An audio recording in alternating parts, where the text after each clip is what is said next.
So welcome back to ACC defence academy. तो guys यहाँ पे आज हम आपके लिए एनवायरमेंटल साइंस के मोस्ट इंपॉर्टेंट वन लाइनर्स लाए हैं।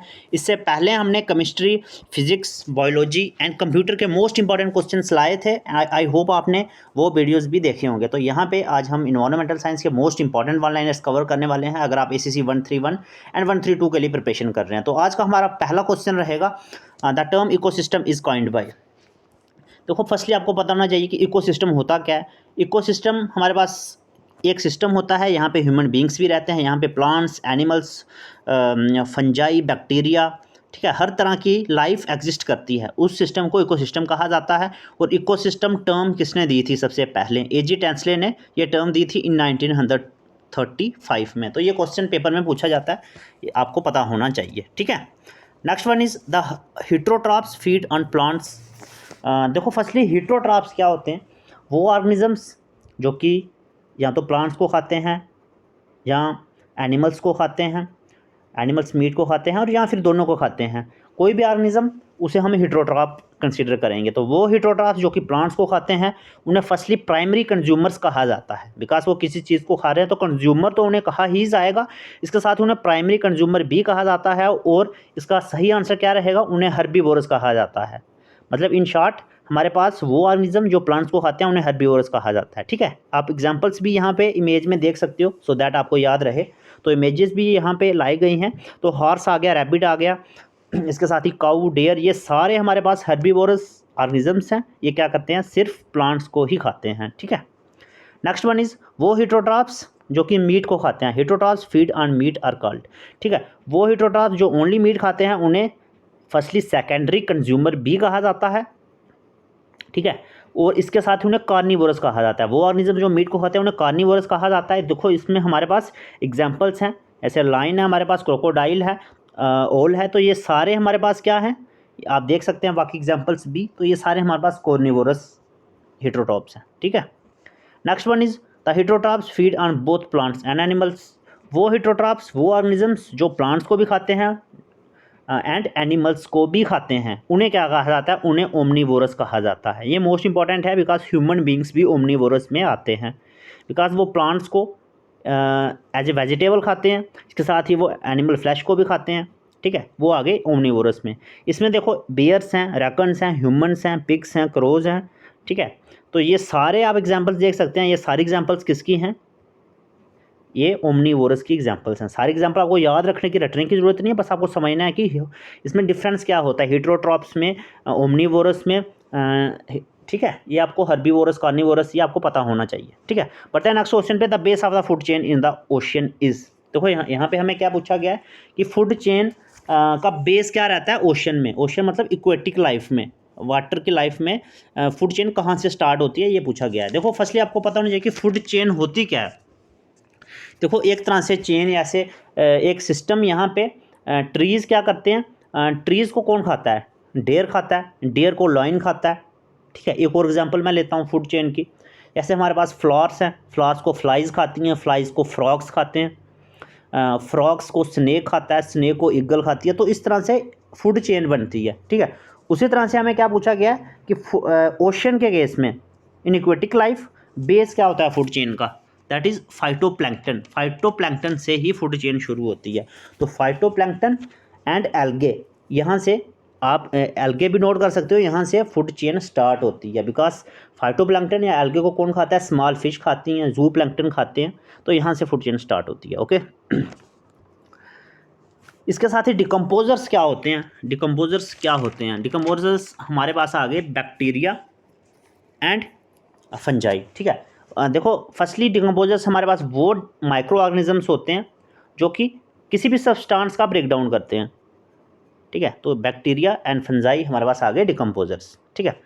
तो इसके साथ ही मैं आपको बता दूं कि यहाँ पे एसीसी 131 के लिए जो कि एक तो क्रैश कोर्स स्टार्ट हो चुका है, जो कि हमारे पास 1.5 मंथ में इस सिलेबस को पूरी तरह कंप्लीट किया जाएगा और आपको 1.5 मंथ में फुली फ्लैज प्रिपरेशन करवाई जाएगी। और एज़ यू नो, और ये आपको पता भी होना चाहिए कि एसीसी 131 की जो ड्यू डेट है वो है 5 जुलाई 2024 को। तो 1.5 महीने से भी कम टाइम आपके पास बचा है। अगर आप कोर्स में इनरोल होते हैं, अगर आप थोड़ा सा डिटेल में प्रिपरेशन करना चाहते हैं बिकॉज यूट्यूब पे शॉर्ट वीडियोज़ रहती हैं, बट अगर आप डिटेल में प्रिपरेशन करना चाहते हैं तो अभी आप कोर्स में इनरोल हो सकते हैं। बिकॉज यहाँ पे एक तो डिस्काउंट चल रहा है, लोएस्ट प्राइस यहाँ पे भी चल रहा है फॉर लिमिटेड पीरियड, एंड यहाँ पे बहुत ही कम सीट्स पेंडिंग है। जल्दी यहाँ पे इसकी रजिस्ट्रेशन भी बंद कर दी जाएगी।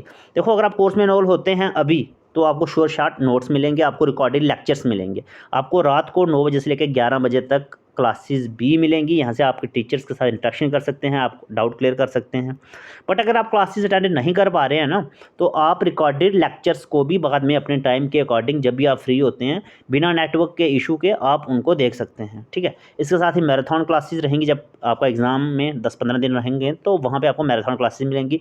मॉक टेस्ट जो कि आपको मिल रहे हैं, प्रैक्टिस सेट्स भी आपको मिल रहे हैं। तो यहाँ पर आपको कंप्लीट फुल फ्लैज आपको प्रिपरेशन करवाई जाएगी। और सीरियसली अगर आप एफर्ट लगा सकते हैं और ऑटोमेटिकली अगर आप यहाँ पे क्लासेस पढ़ रहे हैं, आप यूट्यूब पे वीडियोस को देख रहे हैं, तो आप सीरियस हैं तो आप कोर्स में इनरोल हो सकते हैं। आप इस प्ले स्टोर से जाके एसीसी डिफेंस एकेडमी की एप्लीकेशन को डाउनलोड करके अपनी प्रिपरेशन को अभी से एक विद स्ट्रैटेजी शुरू कर सकते हैं। इसके लिए सिंपली आपको क्या करना है, आपको हमें व्हाट्सएप करना है 8120745966 पे। ठीक है, नेक्स्ट क्वेश्चन हमारा क्या रहेगा, in which ecosystem producers are of large size.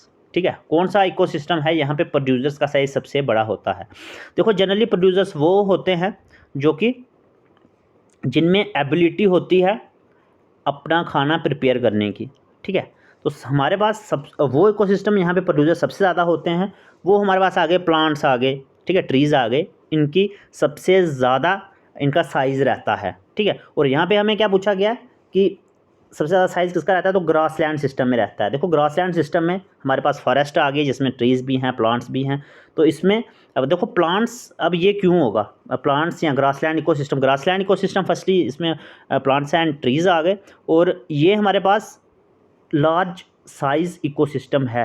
Large size ecosystem क्यों है, बिकॉज प्लांट्स क्या करते हैं, with the help of sunlight, with the help of photosynthesis, ये अपना खाना खुद प्रिपेयर करते हैं। तो ये प्रोड्यूसर्स तो हैं ही, साथ में ये सबसे बड़ा साइज़ रहता है किसमें, ग्रासलैंड इकोसिस्टम में। तो ये क्वेश्चन भी इंपॉर्टेंट है।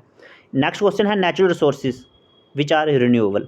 हमें वो नेचुरल रिसोर्सेज बताने हैं, एक तो नेचुरल होने चाहिए और वो रिन्यूएबल होने चाहिए, मतलब उनको दोबारा से रीजनरेट भी हम कर सकें।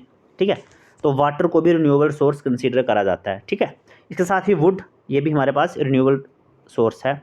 ठीक है, इसके साथ ही रिसोर्सेज जो कि रिन्यूएबल हैं, चाहे नेचुरल हों चाहे मैन मेड हों, वो हमारे पास सोलर एनर्जी है, हमारे पास वाटर है, हमारे पास विंड है, फॉस्फेट है, नेचुरल ऑयल है, लाइमस्टोन है। ये सारे हमारे पास वो रिसोर्सेज हैं जिनको दोबारा से जनरेट किया जा सकता है। तो ये आपको पता होना चाहिए। रिन्यूएबल सोर्सेज वो रिसोर्सेज होते हैं जिनको दोबारा से रीजनरेट मैन द्वारा किया जा सके। ठीक है, और इसके साथ ही नॉन रिन्यूएबल रिसोर्सेज क्या होते हैं, नॉन रिन्यूएबल रिसोर्सेज वो होते हैं जिनको दोबारा से रीजनरेट नहीं किया जा सकता, जो एग्जॉस्ट हो जाते हैं, ख़त्म हो सकते हैं। ऐसे कोल हमारे पास आ गया, ये ख़त्म हो जाएगा एक टाइम पीरियड के बाद। पेट्रोलियम, ऐसा एस्टीमेट है कि 30 से 40 ईयर के बाद पेट्रोलियम प्रोडक्ट्स सारे ख़त्म हो जाएंगे, पेट्रोल डीजल। ठीक है, इसके साथ ही नेचुरल गैस, ये भी हमारे पास नॉन रिन्यूएबल सोर्स है, द्वारा रीजनरेट नहीं किया जा सकता। न्यूक्लियर पावर, ये भी हमारे पास क्या है, ये भी हमारे पास नॉन रिन्यूएबल है, जिसको दोबारा से रीजनरेट नहीं किया जा सकता।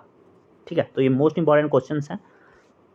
Next one is the source of energy for all plants. Plants के लिए सबसे बेसिक सोर्स ऑफ एनर्जी क्या रहता है, दैट इज़ सन। बिकॉज सन से क्या करते हैं, ये with the help of sunlight, with the help of photosynthesis, ये अपना खाना खुद प्रिपेयर करते हैं। फोटोसिंथेसिस किसकी मदद से होती है, सनलाइट की मदद से। तो ये अपना खाना खुद प्रिपेयर करते हैं विद द हेल्प ऑफ सन। तो इसलिए basic source of energy plants के लिए सन को ही कंसिडर करा जाता है। ठीक है, the term use to refer the weight of all the organisms at the trophic level. तो यहाँ पे हमें क्या पूछा गया, किस टर्म कौन सी टर्म दी जाती है जितने भी ऑर्गेनिज्म ट्रॉपिक लेवल पे रहते हैं उन सबको कंबाइनली क्या टर्म दी जाती है, दैट इज़ बायोमास। बायोमास। ठीक है, अब देखो बायोमास क्या होता है कि टोटल नंबर ऑफ ऑर्गेनिजम्स, जितने भी ऑर्गेनिजम्स हैं, जैसे हमारे पास फॉरेस्ट्स हैं, एग्रीकल्चरल प्रोडक्ट्स हैं, एग्रीकल्चर है, फॉरेस्ट है, रेसिड्यूज़, जितने भी हमारे पास क्रॉप्स हैं, जितने भी हमारे पास एनिमल्स हैं, जैसे हैंड्स आ गए, काऊ आ गई, पिग आ गई। ठीक है, उसके बाद इंडस्ट्रियल रेसिड्यूज़ जितने भी हैं। ठीक है, उसके बाद म्युनिसिपल, आप इमेज में भी देख सकते हैं, municipal organic residues.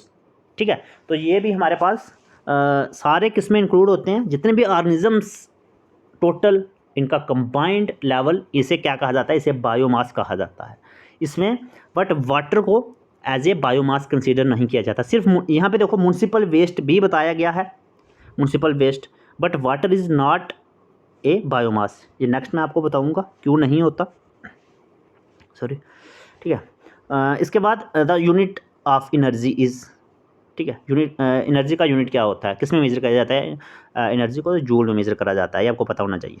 Next one is which is not included under biomass. यही मैं आपको बता रहा था कि कौन सा हमारे पास ऑर्गेनिज्म आ गया या कौन सा हमारे पास एक तरह से लेवल है जो कि बायोमास में इंक्लूड नहीं होता, दैट इज़ वाटर। वाटर जो कि बायोमास में इंक्लूड नहीं होता। अब ये क्यों नहीं होता, बिकॉज देखो इसमें बायोमास में सिर्फ ड्राई मास को लिया जाता है, ठीक है, बट वाटर देखो कुछ ऑर्गेनिज्म में वाटर की कंसनट्रेशन ज़्यादा रहती है, कुछ ऑर्गेनिज्म में वाटर की कंसनट्रेशन कम रहती है, तो इसलिए एक तो ड्राई मास लिया जाता है बायोमास में, और साथ में ये वैरी करता है, वाटर की क्वांटिटी ऑर्गेनिजम्स में वैरी करती है, तो इसकी वजह से भी वाटर जो कि एक्सेप्शन रहता है इसमें, और इसको बायोमास में कंसीडर नहीं किया जाता, ठीक है, और बाकी जितने भी ऑर्गेनिजम्स हैं उनको बायोमास में कंसीडर करा जाता है।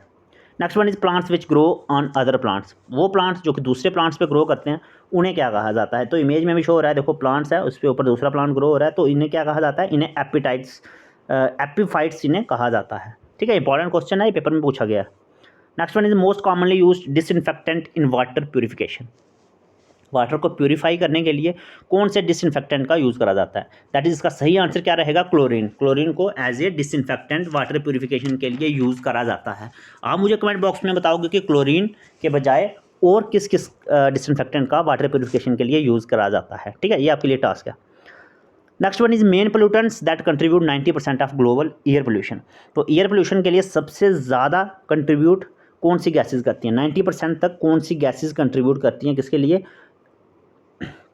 ग्लोबल एयर पोल्यूशन के लिए। तो कार्बन डाइऑक्साइड और कार्बन मोनोऑक्साइड ये सबसे ज़्यादा रोल प्ले करती हैं किसके लिए, पोल्यूशन के लिए, जो कि एयर पोल्यूशन के लिए, ठीक है। आपको कमेंट बॉक्स में मुझे क्या बताना है कि कार्बन डाइऑक्साइड और कार्बन मोनोऑक्साइड को छोड़ के और कौन कौन सी गैसेज हैं जो कि एयर पोल्यूशन में एक रोल प्ले करती हैं, ये कंट्रीब्यूट करती हैं, ठीक है।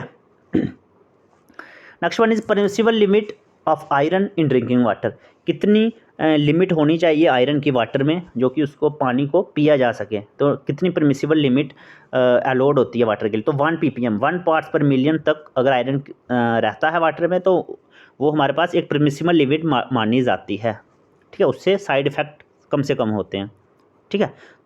तो इसके साथ ही मैं आपको बता दूं कि अगर आप न्यू बुकलेट्स ऑर्डर करना चाहते हैं, आप बुक्स चाहते हैं एससीसी डिफेंस एकेडमी की अपने एड्रेस पे चाहते हैं, तो विद इन 3 और 4 वर्किंग डेज में आपको बुक्स भी अपने एड्रेस पे मिल जाएंगी। और अगर आप प्रिपरेशन शुरू करना चाहते हैं with full fledged strategy and weekend dates को अलग से भी गाइडेंस प्रोवाइड करी जाएगी, अलग से भी क्लासेज रहेंगी, थ्योरी एमसीक्यूज मॉक टेस्ट हर एक चीज़ कोर्स में रहेगी और 50% डिस्काउंट के साथ भी चीज़ें मिलेंगी आपको, ठीक है।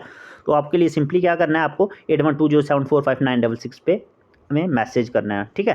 तो इन शॉर्ट वीडियोज़ को भी देखते रहें। सो मिलते हैं फिर नेक्स्ट वीडियो में। Thank you so much guys and have a good day.